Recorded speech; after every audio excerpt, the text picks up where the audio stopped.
Well, it's about religion, and it's about our inter-religious dialogue, somehow. And it's based on one of the works of Ramon Llull, which is called the Book of the Gentile and the Three Wise Men.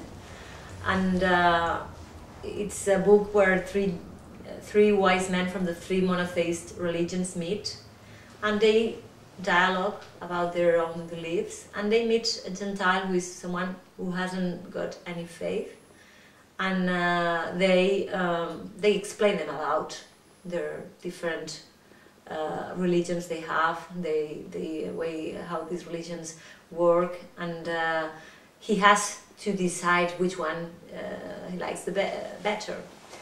And well, the modern part of the book, which makes this book modern because it's a book from the 13th century, is that it ends without saying which one is the best one. It leaves some space to the reader, even if Ramon Llull, of course, has his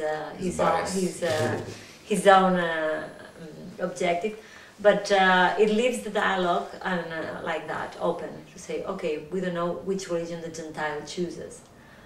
But on another way, it's also modern, because in a time where religion was an excuse to kill themselves, I mean, there was the religious wars everywhere. These men made this scenario of these three men from three different cultures, from three different religions, who meet and have the pleasure in dialogue talking about that. I think that's the point of the departure that we took. But then we agreed to make what contemporary.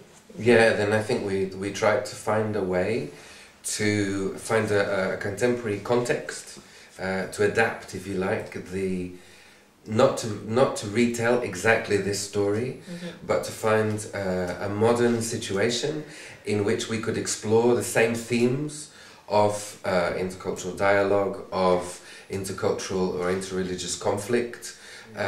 So yeah, we have the three religions, Christianity, Judaism and Islam, but there's also the fourth possibility, which I think at the time of Ramon Llull didn't exist, which is the possibility that you cannot belong to one of these three. Obviously there are many more religions also, but here it's the possibility of either science or something else which is not religion, and the encounter of these four things, in fact the absence of religion, what happens in the absence of religion.